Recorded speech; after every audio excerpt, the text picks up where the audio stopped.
Les matins de France Culture. Guillaume Erner. Bonjour Andrei Kourkov. Bonjour.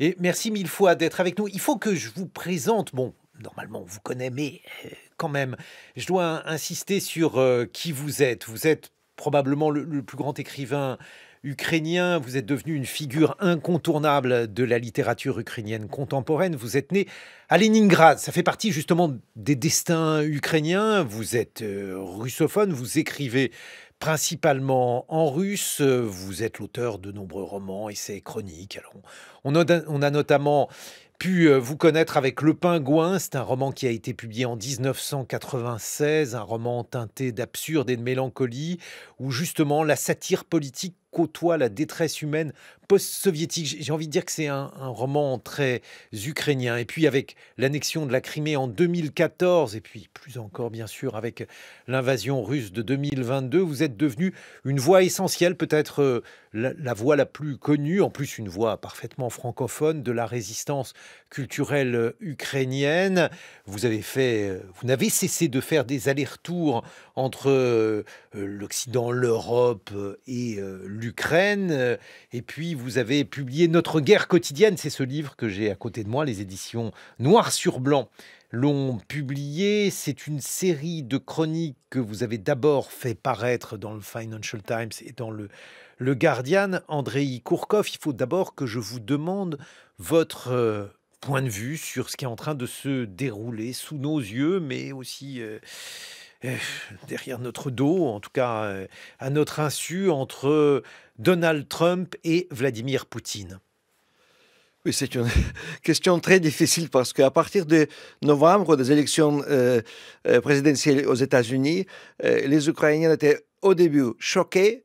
Ils sont devenus pessimistes. Ils pensaient que maintenant, Trump et les États-Unis vont abandonner l'Ukraine. Après, il y avait un peu d'espoir parce que Trump a envoyé quelques messages qu'il va demander le paix juste pour l'Ukraine. Et aujourd'hui, c'est encore une fois plutôt la situation triste pour l'Ukraine parce qu'il y a des problèmes avec commercialisation des négociations pour la paix. C'est clair que Trump, c'est un businessman plutôt qu'un homme d'État qui veut les métaux, qui veut les minéraux d'Ukraine en échange pour l'aide, mais dans le contrat qui président Zelensky était proposé à Munich, il n'y avait pas de garantie de sécurité pour les intérêts des Ukrainiens. Et comme ça, c'est aujourd'hui pas possible à prévoir le résultat de ces tentatives de négociation. Plutôt, après la conversation téléphonique entre Trump et Poutine, où Trump était très amical, Trump a dit que oui, on a combattu contre l'Allemagne des nazis, ensemble la Russie et les États-Unis. La Russie n'existait pas. Pendant la guerre deuxième mondiale, c'était l'Union soviétique. Et dans l'Union soviétique, il y avait des millions de soldats ukrainiens qui étaient tombés pour l'Union soviétique. On va voir qu'est-ce qu'il va passer parce qu'aujourd'hui, c'est Riyad, c'est l'Arabie Saoudite, c'est la rencontre entre Rubio et Lavrov. Président Zelensky, pas loin, il était dans les Émirats arabes unis hier. Je pense que ce n'est pas une situation très agréable géopolitiquement. C'est une situation qu'on peut imaginer être désagréable puisque les Ukrainiens ne sont pas évidemment invités à cette conférence et c'est quelque chose de terrible. Qu'est-ce que vous redoutez? Qu'est-ce que les Ukrainiens, selon vous, Andrei Kourkov, puisque vous connaissez votre peuple, qu'est-ce que les Ukrainiens sont prêts à accepter dans ces pourparlers? Oui, il faut comprendre peut-être d'abord que c'est la fin de troisième année de la guerre. Il y a au minimum 3 Ukraines aujourd'hui. C'est l'Ukraine des réfugiés, c'est 7 millions de réfugiés ukrainiens en Europe, aux États-Unis, aussi à Canada, au Japon. C'est Ukraine déplacée. C'est 6-7 millions des Ukrainiens qui ont perdu ces maisons, ces appartements, qui habitent dans les autres régions d'Ukraine, qui parfois essayent de s'adapter, mais ça marche pas du tout facilement. Et ces gens, et bien sûr les gens comme moi qui habitent toujours chez eux, c'est-à-dire nous habitons à Kiev, oui, Kiev est bombardé chaque nuit, chaque jour, mais on essaie à survivre et mener une vie presque normale, sauf on ne dort jamais à cause des alertes. Et vous dites presque normal, mais dans notre guerre quotidienne, le livre que vous publiez aux éditions Noir sur Blanc, on se rend bien compte que c'est tout sauf normal. C'est une vie où on a froid, où on ne voit pas parce qu'il n'y a pas d'électricité, où on a peur parce que les bombes tuent.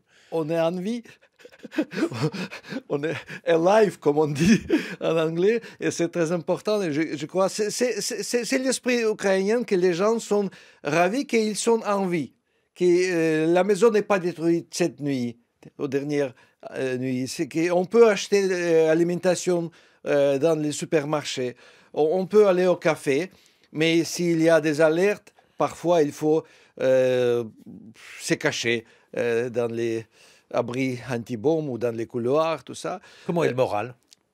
Le moral, les gens sont très fatigués, traumatisés, mais pas dépressés, c'est-à-dire il n'y a pas de désespoir. C'est plutôt, en fait, c'est les gens, les réfugiés à l'étranger, parfois sont beaucoup plus touchés par la situation. Et si vous demandez les réfugiés s'ils sont d'accord au paix, à la prix des territoires occupés, peut-être ces gens diront plutôt oui aujourd'hui. Mais ça, c'est important ce que vous venez de dire quand je vous demande qu'est-ce que les Ukrainiens sont prêts à accepter. Donc, est-ce qu'ils sont prêts à accepter de donner des territoires à la Russie? Les Ukrainiens qui sont en Ukraine, la majorité ne sont pas prêts pour ça. Mais ils peuvent accepter ça comme une mesure temporaire, c'est-à-dire pour arrêter le feu, pour avoir cesse de feu, mais pas pour signer un accord pour tout le temps, c'est-à-dire pour accepter que les frontières d'Ukraine sont changées pour toujours. Mais vous imaginez pouvoir vivre avec la Russie à côté? Comment pouvoir dormir alors que, bon... Oui, la Russie va rester notre voisin. Sur le plan géographique, vous avez raison. Oui, il n'y a pas de moyen d'échapper à ça. On peut croire que dans quelques années, il y aura le changement de régime, mais je ne suis pas sûr parce que les Russes qui étaient contre la guerre, ils sont soit emprisonnés, soit émigrés. J'ai appris un mot, paraît-il, très important en russe, le mot savok. Oui. Savok, c'est l'Union soviétique, c'est-à-dire dans la tête. C'est la mentalité soviétique, c'est être loyal à n'importe quel régime, avoir peur, ne dire pas la vérité, ne dire pas qu'est-ce que tu penses, se cacher pour tranquillement suivre la vie jusqu'à la fin. C'est Savok. Ça existe aussi un peu en Ukraine parmi les gens des générations plus vieilles, mais en Russie, c'est maintenant la mentalité principale. Voilà, c'est ce qu'on m'a expliqué. On m'a dit que c'était le retour à Savok. Oui, c'est vrai. Le retour à Savok, c'est le retour à la vie soviétique, avec peur des goulags, avec hiérarchie. À l'époque communiste, aujourd'hui, c'est des hiérarchies des services secrets. Mais alors, justement, quand on voit cela, parce qu'il y a un contraste important, et on le comprend dans votre livre, Notre guerre quotidienne, le livre que vous publiez aux éditions Noir sur Blanc, il y a un contraste entre cette vie soviétique qui est le retour à une ère passée et la vitalité de la société ukrainienne. Lorsqu'on va en Ukraine, on est frappé de découvrir des gens comme vous et moi, Andrei Kourkov. Oui, c'est parce que les Ukrainiens étaient toujours plus européens. Ils étaient toujours les individualistes, pas les gens collectifs comme en Russie.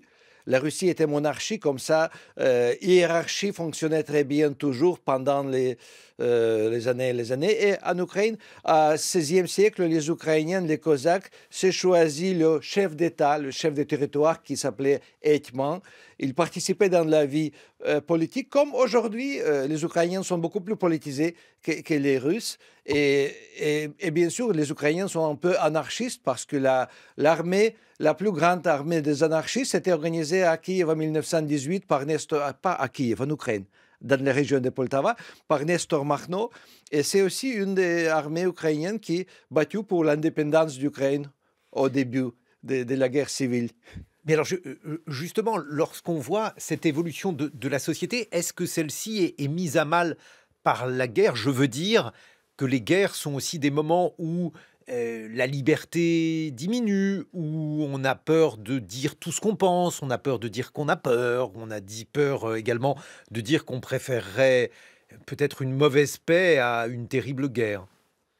Oui, il y a un peu des problèmes comme ça, mais c'est les problèmes créés pas par les États, pas par les gouvernements, c'est par la société.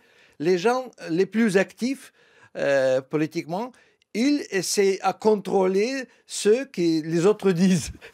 Et peut-être si vous, comme un journaliste, posez une question à quelqu'un sur la rue, peut-être si c'est une conversation privée, la personne va vous dire tout qu'il pense, elle pense. Mais dans le discours public, la même personne va peut-être va décider d'être moins résolue, c'est-à-dire peut-être par exemple, si vous posez la question sur échange des territoires pour le paix, beaucoup de gens qui pensent que c'est possible ne diront pas ça. Mais justement, on a un peu l'impression que vous évoquez cette écriture sous contrainte, c'est-à-dire l'obligation morale de croire en la victoire. Oui, oui, c'est comme la religion. En fait, en 2013-2014, pendant le Maïdan, il y avait des slogans sur les rues. Oui, la André, liberté est notre religion. André, il faut rappeler ce qu'est Maïdan. Maïdan, c'est la révolution de 2014-2013, quand les Ukrainiens demandaient que le président Yanukovych signe l'accord d'association avec l'Europe. Et quand il a refusé, il a décidé de se lier avec Poutine. La révolution, les protestations commençaient. Et en fait, aujourd'hui, la guerre, c'est la continuation de cette situation parce que la Russie ne voulait pas accepter que l'Ukraine va dans une autre direction européenne et ne reste pas dans l'espace post-soviétique sous contrôle de Moscou. Et pour vous, cette guerre, elle a commencé en 2014 et évidemment pas en 2022. Non, non, c'est la guerre de 2014, bien sûr. C'est une nouvelle phase. Une nouvelle phase, une nouvelle accélération, bien sûr, mais aussi une manière de montrer que finalement la société ukrainienne, elle a été habituée au conflit depuis 2014. Oui, mais l'histoire ukrainienne est très dramatique. Les Ukrainiens étaient punis pour son amour de liberté à partir du XVIIe siècle. En fait, aussi dans le temps soviétique, la première déportation des paysans ukrainiens était causée par l'absence d'envie des Ukrainiens à rejoindre les kolkhozes, les fermes collectives. Et comme ça, après, c'était les famines artificielles. Comme ça, il faut rappeler ce qu'a été Holodomor. Holodomor, c'est la famine artificielle organisée par Moscou, par Staline, en 1932-33, quand entre 4 et 5 millions des Ukrainiens étaient morts de famine, parce que l'alimentation était enlevée par l'armée russe. Et les gens étaient restés dans les provinces ukrainiennes sans rien à manger. C'est ce qui témoigne de la complexité des relations entre la Russie et l'Ukraine. Oui, et en fait, c'est à cause des différences des mentalités que j'ai évoquées déjà. C'est à cause de l'individualisme des Ukrainiens et son désir d'être indépendant des monarchies russes et de l'Union soviétique, d'idéologie communiste. Et oui, et c'est parmi ces choses-là qu'il faut tenter de comprendre ce qui se déroule aujourd'hui en Ukraine. C'est ce que vous racontez dans ce livre à la fois plein d'humour, terrible. Vous racontez par exemple comment la guerre est omniprésente jusqu'au toast porté dans les bars, comment la société ukrainienne est à la fois résiliente mais bien sûr se fissure, comment vous jugez sévèrement les bisbilles des politiques. On reparlera d'ailleurs des politiques et notamment du premier d'entre eux, de Zelensky, dans quelques minutes. Andreï Kourkov, Notre guerre quotidienne, c'est votre livre publié aux éditions Noir et Blanc. Il est 8 h sur France Culture.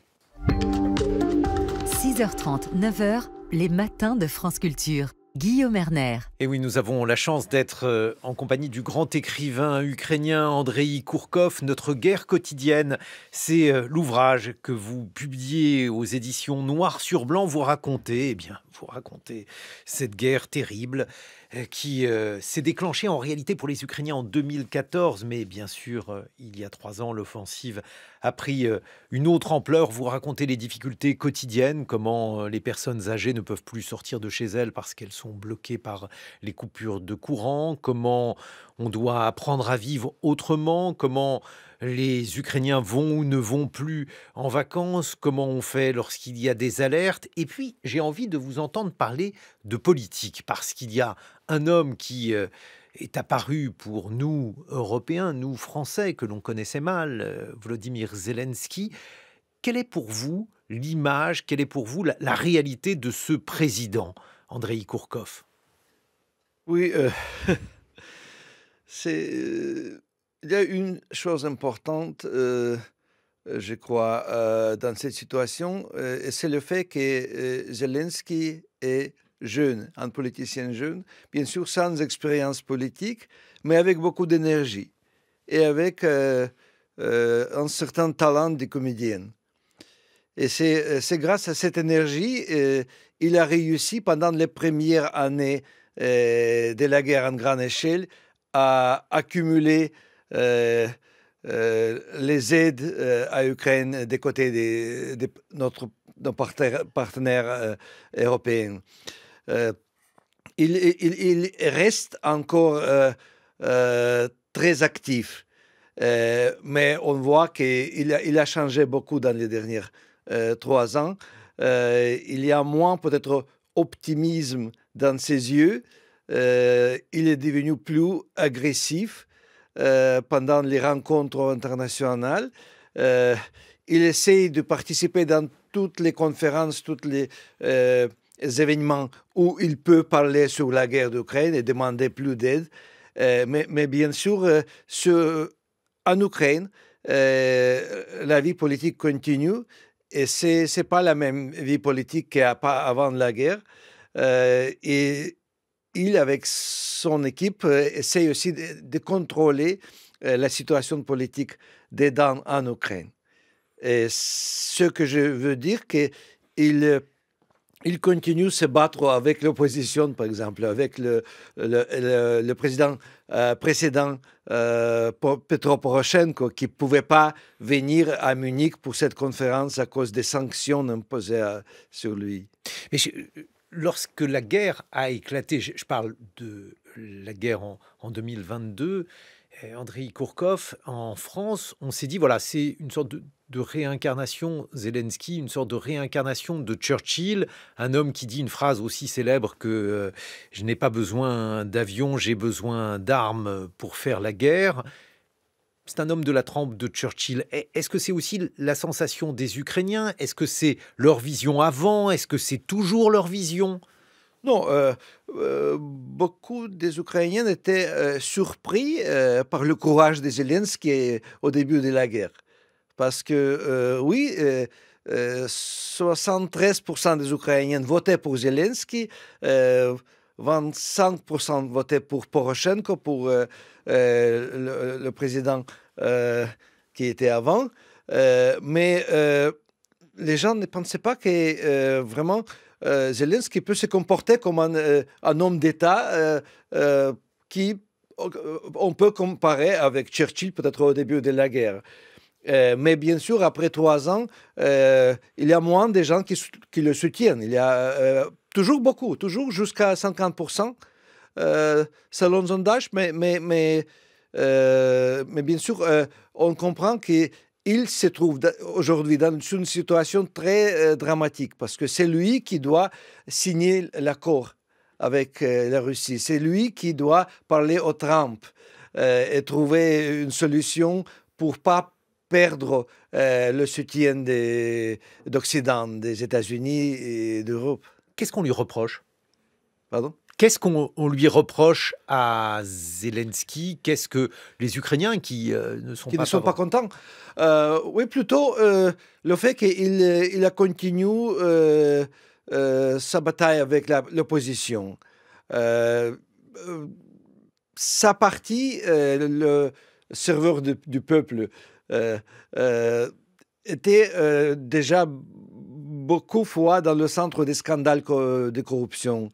Il devait en fait démissionner pas beaucoup, mais certains députés du Parlement qui étaient sous investigation, oui, corrompus. Et bien sûr, une autre chose, la partie politique qu'il a créée par Internet, c'était une partie sans idéologie. La différence, c'était que c'était plutôt les gens jeunes, sans expérience politique, sans expérience économique. Et aujourd'hui, bien sûr, on ne le rapproche pas à cause de ça, mais bien sûr, on attend qu'il va trouver plus des aides militaires, il va être capable de parler au Macron, au Scholz et demander plus en plus des choses pour l'Ukraine. Bon, mais la corruption en Ukraine, ça semble être un véritable fléau. On a dit par exemple que l'aide internationale était détournée par des élus. C'est vrai, c'est ce que vous observez? Je ne crois pas. Non, non. En fait, je suis survécu la corruption des débuts des années 2000. C'était la vraie corruption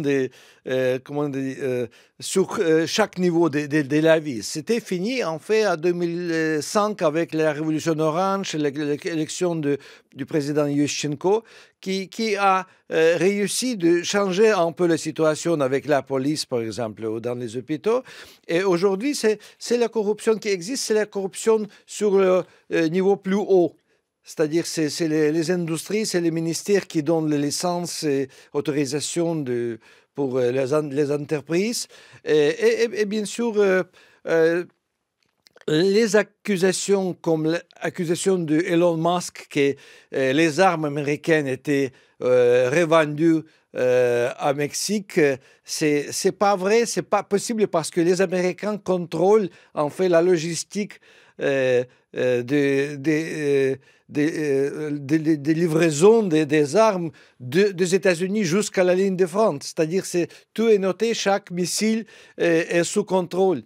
Et comme ça, il y a, je crois, beaucoup des informations sur la corruption ukrainienne, c'est une partie des propagandes russes pour arrêter les pays occidentaux dans son désir à aider l'Ukraine avec des armes et de la munition. Il y a aujourd'hui une volonté donc de l'Europe d'aider Zelensky. On voit bien que les États-Unis vont se désinvestir. Oui. Qu'est-ce que les Européens peuvent faire? Qu'est-ce qu'ils devraient faire selon vous, Andrei Kourkov? Oui, c'est une situation aussi tragique parce qu'on dit qu'il n'y a pas suffisamment d'ammunition maintenant en Europe, pour Europe même. L'OTAN... c'est difficile maintenant à parler de l'OTAN parce que l'OTAN, c'est aussi Europe plus les États-Unis et les États-Unis ne veulent pas vraiment être plus engagés activement dans dans les processus avec l'Ukraine, mais l'Europe plutôt doit, je crois, continuer soutenir l'Ukraine politiquement et avec des armes si c'est possible. Et comme je ne suis pas un expert militaire, mais je ne peux pas dire que la France peut faire ça et ça, mais bien sûr, aujourd'hui, c'est la question des ciels sur Ukraine. On a promis des dizaines et dizaines d'avions militaires pour défendre le ciel des villes ukrainiennes, et c'est moins que 20% qui est livré. Sont livrés. Mais ça, c'est dans le cas où la guerre se poursuit. Si la guerre s'arrête, est-ce que, par exemple, vous imaginez que les Ukrainiens envoient des troupes pour protéger la frontière? Oui, l'armée ukrainienne, c'est presque 1 million de soldats qui sont fatigués, qui n'étaient pas remplacés pendant les dernières 3 années. Et bien sûr, si on peut créer une force militaire internationale européenne et les engager sur le territoire ukrainien pour 2 ans, par exemple, jusqu'à la stabilisation des situations avec la Russie. Oui, c'est une solution très importante pour l'Ukraine. Ça va donner un peu de temps pour l'armée ukrainienne à se réorganiser. On a avoir suffisamment de temps pour les changements politiques, pour faire les décisions importantes, comment on va survivre maintenant après la guerre avec notre voisin à l'est du pays. Oui, les troupes européennes, ils sont bienvenus en Ukraine encore.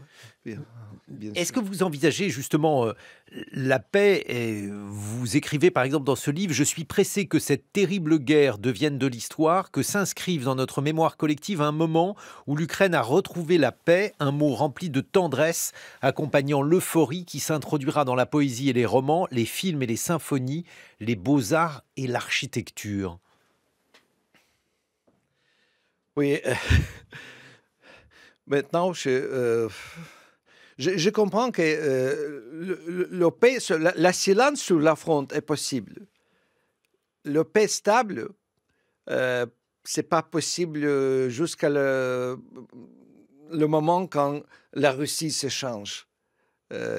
Quand il y a des autres personnages à Kremlin qui comprennent qu'est-ce que la Russie a fait avec l'Ukraine, qui acceptent la responsabilité pour les crimes de la guerre.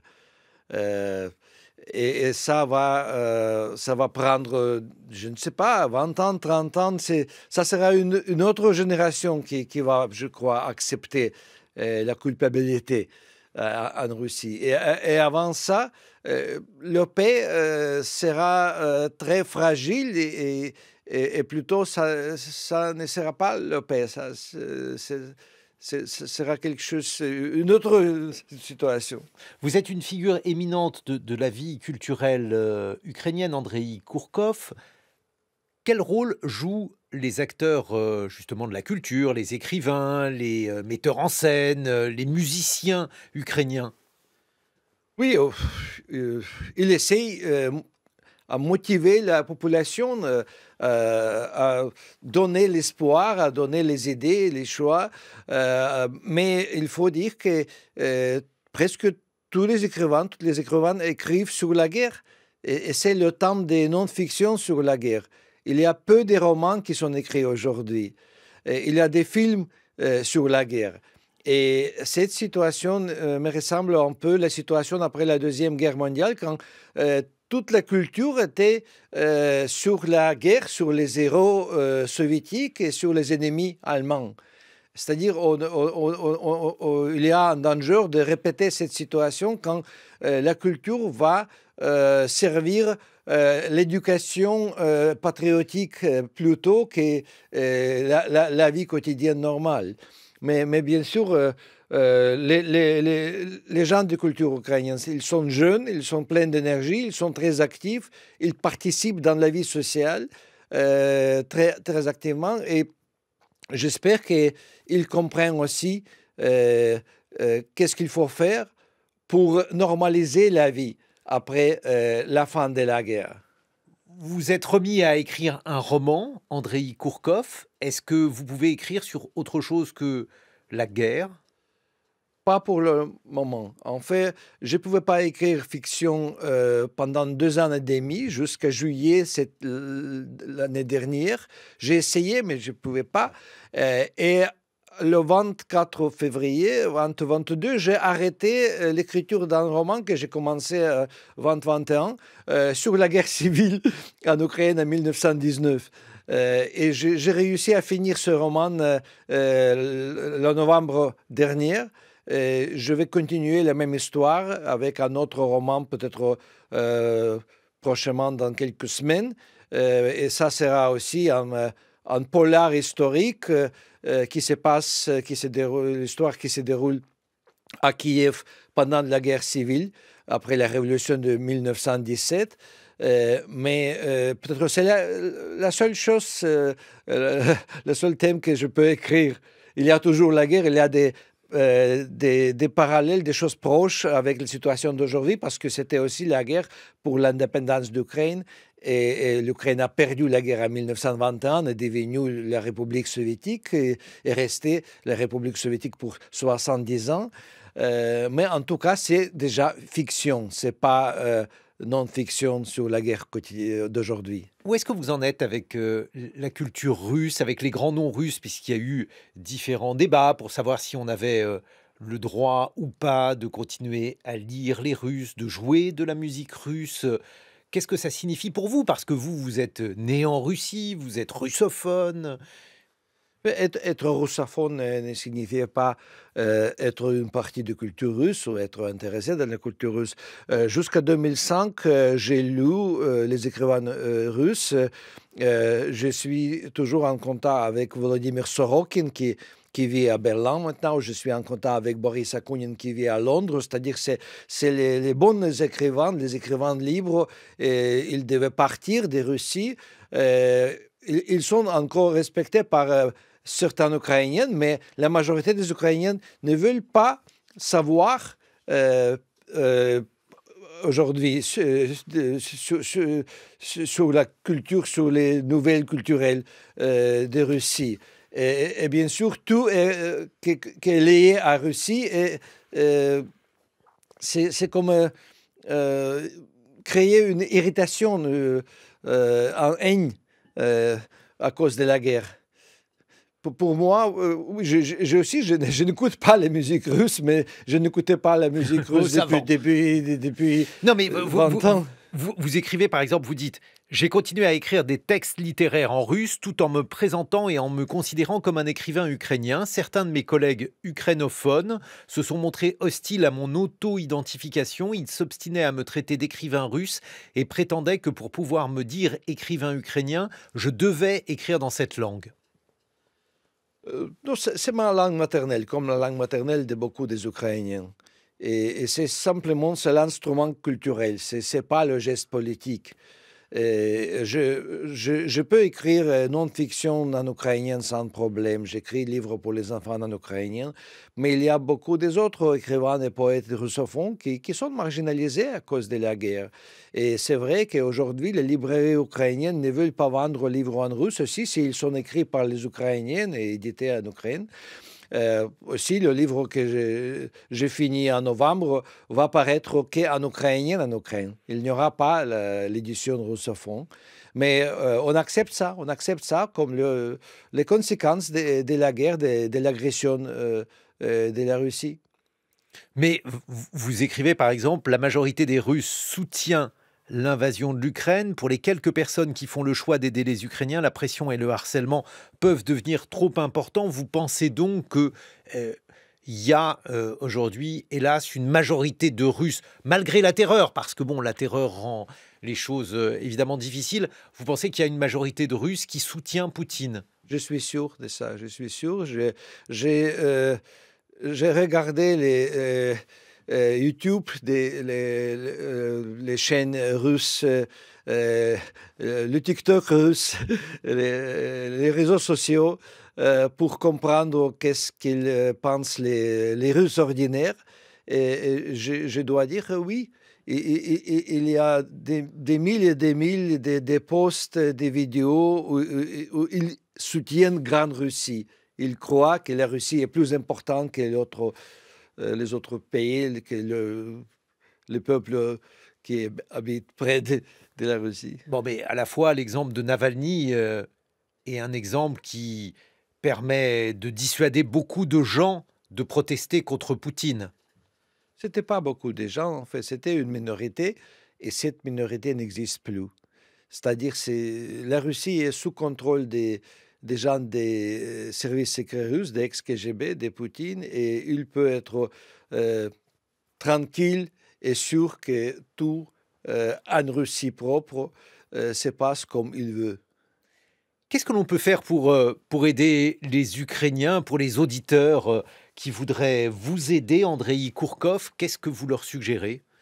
Oh, je veux que les lecteurs français comprennent mieux l'histoire ukrainienne et la mentalité ukrainienne. Pour ça, il faut lire les livres écrits par les Ukrainiens ou livres sur l'histoire d'Ukraine. Il y a pas mal de livres. Qu'est-ce que les Français ne comprennent pas sur l'Ukraine? La différence entre les Russes et les Ukrainiens. Le fait que l'Ukraine était déjà un pays, un territoire indépendant au XVIe siècle.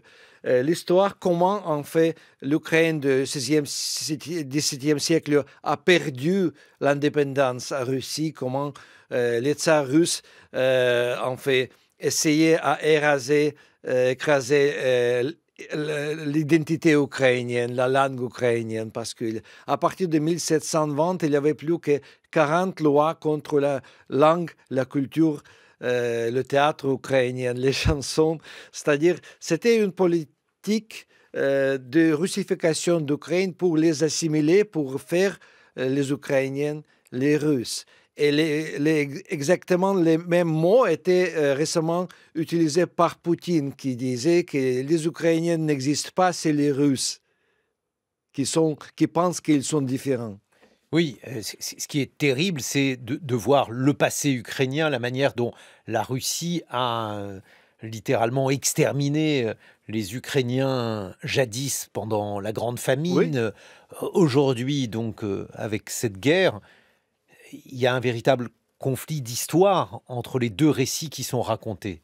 Oui, c'est la troisième fois, en fait, que la Russie essaie d'écraser l'identité ukrainienne et intégrer l'Ukraine, le territoire ukrainien, dans l'empire russe. Pour réaliser les dégâts donc, qui sont causés dans la population, dans la société ukrainienne. Votre livre, Andreï Kourkov, Notre guerre quotidienne, traduit de l'anglais par Johan Beer et Odile Demange, c'est un livre publié aux éditions Noir sur Blanc. Dans quelques instants, mes camarades Thomas Baumgartner, puisque François Saltiel est en vacances, et Lucille Como. Et puis, auparavant, eh bien, le journal, le 8h45 d'Héloïse Roger.